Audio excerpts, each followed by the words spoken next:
Berarti prinsip-prinsip dalam geopolitik gitu ya, prinsip ideologi yang dibangun itu lebih kepada mekanisme, cara cara kita. Berarti lebih kepada cara atau lebih kepada tujuan gak sih? Atau kayak gimana? Termasuk tujuan sebenarnya, Masuk tujuan. mekanismenya juga termasuk, tapi yang paling mendasar itu tergantung kebutuhannya itu masyarakat Indonesia. Kalau masyarakat, tapi kita kan tidak bisa kalau mau, misal kalau kita mau pakai komunis ya, Hmm. kita ini negara majemuk, negara yang berbagai banyak macam agama, jadi tidak boleh satu agama itu saja, Sedang apa maksudnya? tidak boleh negara tidak boleh negara Islam, tidak bisa, karena kita ini negara, karena secara geografis, secara geopolitik itu kita ini yang negara yang berbineka. Plural banget dia. Beda mungkin kalau di negara Arab misalkan yang harus Islam, bisa yang budayanya cuma Islam, Cina. Oke. Berarti termasuk orang yang sepakat juga pada saat ini apa? Pada saat pengubahan yang 7 kata itu. Kalau saya termasuk orang yang sepakat. Orang yang sepakat. Kita kembalikan ke, kan cuma orang Islam yang dikenal, kan ketuhanan yang Maha Esa dan kewajiban menjalankan syariat Islam bagi pemeluknya, kan bagi pemeluknya kan dalam kurung kan orang Islam saja. Cuma orang-orang yang non Islam kan merasa bahwa kita ini merasa terspesialkan. Jangan ada yang merasa terspesialkan ya. Kalau dibilang merasa terspesialkan enggak juga sih sebenarnya, karena justru merasa mereka harus harus berbangga karena cuma orang Islam yang diikat dengan aturan itu, karena kan tidak, karena cukup bertuhan saja.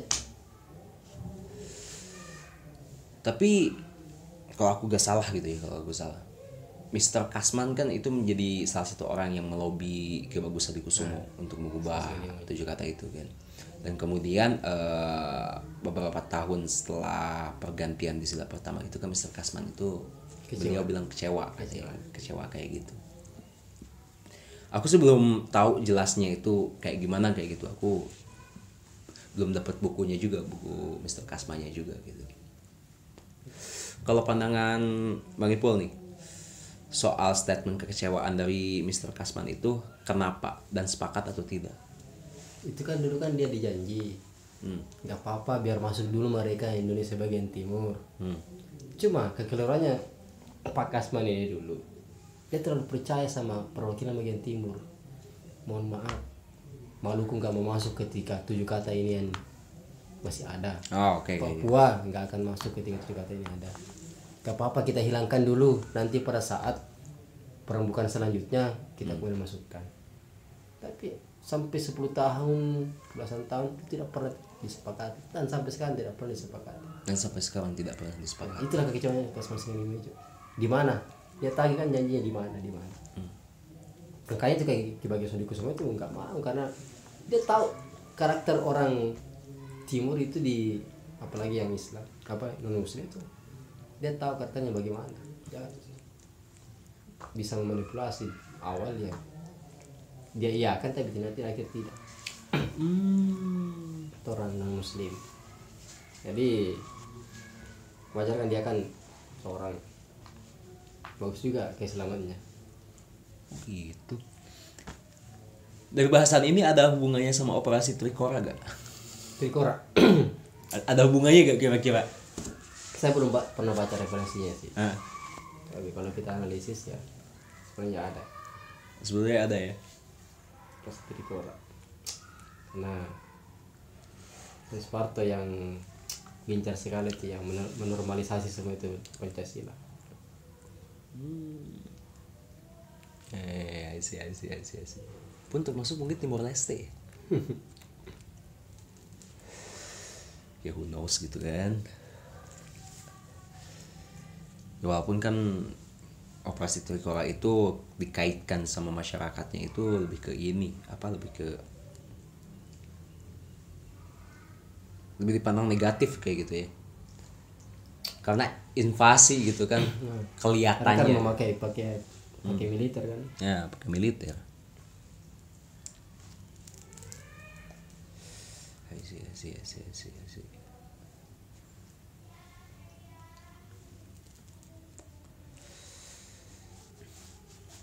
Referensi pengetahuan aku soal geopolitik tuh dari Quora sebetulnya emang. Gimana? Dari Quora. Jadi ada platform. Platform kayak semacam media sosial, cuman di dalamnya itu terdiri dari pertanyaan dan jawaban. Jadi bukan status dan lain sebagainya. Jadi ada orang nanya, terus ada orang yang jawab. Kita juga bisa buat pertanyaan atau kita bisa jawab pertanyaan orang lain kayak gitu. Dan di sana bahasan perihal politik juga cukup banyak pun termasuk geopolitik. Dari situ sih sebetulnya banyak referensinya itu, dan secara sudut pandang gitu ya antara dari orang luar kepada Indonesia itu cukup bagus secara pandangannya kayak gitu ya, tanpa mereka tahu juga gitu dalamnya Indonesia itu kayak gimana. Cuman kalau misalkan mau masuk ke geopolitik gitu ya Bang Ipul, pasti setidaknya sudah memiliki referensi ya, kok sedikit banyaknya gitu ya. Itu emang secara sudut pandang dari orang luar itu emang sebaik itu ya gitu maksudnya. Atau sih mereka kan cuma lihat dari luarnya saja, pandang Indonesia kan bagaimana. Bahkan pun sampai sekarang itu presiden itu dianggap pahlawan di negara luar. Sebenarnya kan kalau kita kan di masyarakat Indonesia kan hanya saja akses informasi yang dikeluarkan itu kepada mereka, yang diobrol informasi yang diobrol kepada mereka itu terbatas hanya pada saat yang bagus-bagus saja. Makanya pengetahuan geopolitik dari mereka itu sebatas itu yang baik-baik, padahal kan sebenarnya kurang. Padahal sebetulnya kurang ya. Jadi gimana ya, kita sudah salah sebagai masyarakat Indonesia kalau kita mau jadikan negara kita sendiri, kita juga serba salah. Kita mengungkapkan negara kita kebobrokannya juga nggak baik karena dihantam sama undang-undang IT. Supaya negara lain tidak menganggap negara Indonesia itu buruk. Makanya kalau kapan negara Indonesia dianggap buruk oleh negara lain, dampaknya kepada investasi. Nggak mau berinvestasi. Di Makassar selalu terjadi kerusuhan, selalu demo. Jadi nggak mau perusahaan ke sana. Kalau ada perusahaan di sana begini-begini, makanya nggak mau berinvestasi. Pertumbuhan ekonomi mandek pada akhirnya. Jadi memang dipengaruhi memang. Ya aku jadi paham kenapa Jokowi ngambil jabatan sebagai ketua atau presiden gitu yang G20 gitu. Buat naikin investasi ternyata ya. Luar biasa sekali emang ini politik luar negerinya gitu. Ya, isi. Anak HI itu harus paham betul itu kalau diplomasi luar negeri, karena tapi sebenarnya sih simpel sih kalau kita bahas geopolitik. Kalau di Indonesia barometer politik itu ada di Jakarta. Barometer politik itu di Jakarta. Why? Kalau kita mau lihat wajah politik Indonesia, lihatlah wajah politik Jakarta. Secara tidak langsung pusat berarti. Ya. Kalau kita mau lihat wajah politik global, kita lihat politik Timur Tengah. Kok Timur Tengah? Kenapa ke US? Karena politik Timur Tengah lah yang menjadi medan politiknya Amerika, Cina, begitu. Oke, kalau misalkan US aku sepakat, cuman kalau misalkan Cina, kenapa bisa berpikir demikian kayak gitu? Karena gak tau ya, dalam sudut pandang aku yang awam nih kayak gitu, apa hubungannya Cina dengan Timur Tengah, dan apa yang sudah mereka lakukan tuh antara Cina terhadap Timur Tengah? Kan Islamisasi, karena Timur Tengah kan identik dengan Islam. Cina itu menolak Timur Tengah dengan Islamisasi. Semakin banyak warga Timur Tengah ke Cina. Sampai sekarang ada ndak Timur Tengah bekerja sama dengan Cina dalam hal kerjasama investasi misalkan? Kurang kan? Jangan enggak ya. Kurang, kalaupun ada itu kurang. Tapi kalau negara Amerika Serikat pasti terbuka lebar untuk negara Timur Tengah. Minyak misalkan. Terus kalau misalkan Timur Tengah ini jadi wajah geopolitik dunia kayak gitu, bisa kasih contoh gak kira-kira dengan kita melihat wajah geopolitik Timur Tengah itu seperti apa, Terus dampaknya seperti apa kayak gitu? Satu saja, ketika Timur Tengah stop apa istilahnya Embargo minyak. embargo minyak, maka otomatis perdagangan Amerika Serikat itu terhenti. Semisal perdagangan apa instruksi yang diekspor ke Indonesia misalkan terhenti karena tidak ada minyak, misalkan tidak ada bahan bakar. Oke. Ini berpengaruh lah dengan dunia perpolitikan. Kemudian ketika Amerika mengalami kemandikan ekonomi, kurang ekspor, maka Cina mengambil alih pasar. Itu. Jadi berkaitan semua. Berkaitan semua. Termasuk Eropa gitu ya. Dari Timur Tengah ya. Timur Tengah kan negara-negara Islam semua itu, Qatar semua. Oke, apakah tepat kalau misalkan aku bilang bahwa kalau misalkan di Timur Tengah itu baik-baik saja, berarti dunia juga baik-baik saja? Iya, saya sepakat ini. Gitu. Ya, sampai sekarang kan Timur Tengah ini pokoknya selalu di apa ya, selalu di otak-atik ini dengan negara adidaya. Pokoknya menjadikan sebagai lahan bisnis. Pokoknya kalau mau bagus, mau damai, beli senjata dari sana. Senjata Suriah misalkan kan, sebagai ladang perang, medan perang. Gimana ya kemarin itu hasil kajiannya? Kayak seperti itulah Timur Tengah.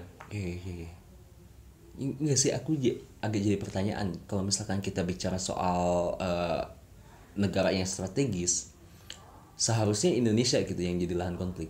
Seharusnya kan kayak gitu. Sementara Timur Tengah kan ya kita tahu gitu secara lahan juga banyak yang tandus. Ya meskipun mereka mempunyai sumber daya yang cukup krusial gitu ya, minyak gitu misalnya. Jawabannya satu bang, nasionalisme. Hah? Nasionalisme. Gini, Indonesia memang kalau kita secara negara ya itu kadang bisa konflik. Tapi kalau ada serangan dari luar itu persatuannya kuat. Itu Indonesia. Oke. Nasionalisme. Makanya berat itu kalau negara lain mau menginvasi Indonesia secara fisik misalnya. Karena dia solid persatuannya kalau nasionalismenya Indonesia, karena kan sudah diuji dari zaman penjajahan. Mereka negara lain paham bahwa sama persatuan bangsa Indonesia ini sangat kuat, makanya kita tidak boleh boleh kita serang secara langsung, harus secara halus, dipecah dari dalam. Itu Indonesia sangat jarang dijadikan sebagai lahan perang misalnya. Itu karena nasionalismenya kuat karena sudah terlatih dari zaman penjajahan. Dan kayaknya kita juga pernah jadi wajah geopolitik dunia ya waktu zaman Soekarno ya. Pernah. Tepat gak sih? Kan blok. Pada saat jadi negara apa ya? Bikin KA gitu. Sekarang kan sebenarnya kan ya bukan negara non blok tapi cenderung ke sini, cenderung ke sana. Ya. Tapi kecenderungannya kan ke Cina sekarang. Oh dari Timur Tengah, kalau Timur Tengah baik-baik saja. Oke, berarti indikatornya kalau Palestina beres itu berarti dunia bisa beres lah gitu ya. Ada kaitannya sama konflik Ukraina Rusia gak? Ukraina Rusia. Itu kan perebutan sebenarnya, perebutan status adidaya. Pengaruh politik kan Antara Amerika Serikat dengan Rusia. Cina ini justru senang ketika posisi Amerika Serikat digantikan oleh Rusia. Karena sedikit banyaknya lebih mudah terjalin kerjasama antara Cina dengan Rusia. Secara ideologi sama, secara jarak juga lebih dekat ya. Masing-masing ada sih keterkaitannya. Tapi dampaknya bakal baik ya kalau misalkan Rusia yang jadi the next negara adidaya kayak gitu. Sebenarnya kurang baik. Karena mau tidak mau Amerika tidak bakalan tinggal diam kan. Ya. Secara status mereka nggak mau kehilangan status sebagai negara adidaya. Pada akhirnya bisa jadi konflik ini tuh akan menjadi konflik yang berkepanjangan kayak gitu. Sama kayak perang dingin mungkin ya. Perang dingin kan kalau tidak salah tahun berapa ya? 1960 70 gitu atau 80 ya? Lupa saya itu. Tapi juga aku pengen tahu juga pendidikan politik yang seperti apa yang seharusnya diajarkan atau diberitahukan gitu kepada masyarakat umum. Itu yang susah kok gitu. Gini, Pak. Politik itu tidak bisa terlepas dari ideologi. Loh, Gini, politik sebenarnya itu pendidikan ideologi sebenarnya politik. pendidikan ideologi. Oke, aku dapat ideologi. Karena tidak ada politik tanpa ideologi. Misalnya kayak gini. Orang yang nasionalis misalnya pasti lebih memilih partai yang berhaluan nasionalis. Oke. Orang yang menjadikan Islam sebagai basis landasan ideologi pasti mencari partai Islam. yang berbasis ideologi Islam juga. Nah, jadi pendidikan yang, kalau pertanyaannya Bang Hira ini, yang pendidikan terbaik bagi kita ini untuk pendidikan politik tergantung pribadinya seseorang, di mana dia mau nyamannya. Oke, berarti pendidikan politik itu subjektif. Subjektif sebenarnya, karena kalau kita kembali kepada diri kita sendiri ya, karena tidak semua orang suka pada haluan-haluan Islam misalnya. Tidak semua orang suka pada haluan nasionalis misalnya. tapi poinnya adalah bagaimana pembentukan karakter. Di sini titik temunya. Artinya begini, bagaimanapun ideologinya, mau nasionalis mau Islam, dalam artian Islam berbasis ideologi ya, yang jelas pendidikan karakter itu sama-sama memiliki karakter yang mengarah kepada kebaikan. Jangan dibenturkan selama itu membawa perubahan yang baik kepada untuk negara. Berarti perlu ada satu ideologi yang dimana ideologi ini merangkul seluruh ideologi. Seperti itu kah? Bagaimana ya? Sampai sekarang belum karena kan Pancasila kan belum bisa dikatakan ideologi. Iya, masih asas filosofis. Satu-satunya cara untuk menyatukan ideologi Indonesia itu bukan ideologi, tapi ini wadah bersama, kesepakatan bersama melalui Pancasila. Kesepakatan ya. Karena kapan kita satukan ideologi antar ideologi, itu akan terbentuk ideologi yang baru. Makanya tidak boleh ada ideologi di atas ideologi ya. Maksudnya tidak boleh ada penyatuan ideologi. Kan itu ada orang yang berwacana satukan NU dengan Muhammadiyah. Kalau kita satukan NU dengan Muhammadiyah, pernah terjadi namanya Syarikat Islam, SI dulu. SI ya, Syarikat Islam ya. Itu kan NU dan Muhammadiyah kan bersatu di situ. Terbentuklah ideologi partai politik. Tapi kan lama-kelamaan kan ya redup, hancur, pecah juga. Nggak boleh, makanya ideologi itu sudah final sebenarnya. Ideologi itu sudah final. Karena ada istilah itu. Kita ini sangat jarang bisa menjadi seorang filsuf. Tapi kalau untuk menjadi seorang ideolog, ya pasti banyak peluang untuk menjadi seorang ideolog. Karena kita ini memperjuangkan cita-cita, memperjuangkan cita-cita yang kita sudah yakini, yang sebenarnya sudah final. Nah, Muhammadiyah kan ideologi, tapi landasannya adalah Islam. NU juga ideologi, tapi landasannya sama-sama Islam juga. Jadi bukan ideologi Islam. Jadi Islam itu bukan ideologi, tapi justru Islamnya yang melahirkan ideologi. Jadi kesimpulannya, kita tidak boleh menciptakan ideologi yang baru untuk menyatukan sebuah ideologi, tapi kita cari persamaannya. Sama kan kayak Islam, NU, Muhammadiyah kan sama-sama Islam. Justru Islam yang bisa mempersatukan meskipun berbeda ideologi. Nah, sama dengan Pancasila. Seperti itu. Pancasila bukan ideologi, tapi justru bisa mempersatukan ideologi yang lain. Ideologi nasionalis, sosialis kan bisa. Bahkan kapitalis pun bisa disatukan. Ada term gak sih yang ada term yang tepat gak sih buat menyebutkan Pancasila ini apa? Kalau Rocky Gerung kan bilangnya asas filosofi katanya. Terus ada yang bilang juga bahwa Pancasila itu adalah kesepakatan kayak gitu. Ada term yang lebih tepat lagi gak selain dua kata itu? Gimana ya? Sebenarnya paling cukup sih ya dasar negara saja. Dasar negara ya. Jadi landasan untuk menciptakan ideologi yang baru. Sama dengan Islam menjadi landasan untuk menciptakan organisasi yang baru, NU, Muhammadiyah, FPI. Kalau agama kan landasan keyakinan. Kalau Pancasila kayaknya landasan keyakinan agak Enggak deh kayaknya gitu. Ini landasan negara nih, landasan bernegara mungkin ya. Jadi kalau kita juga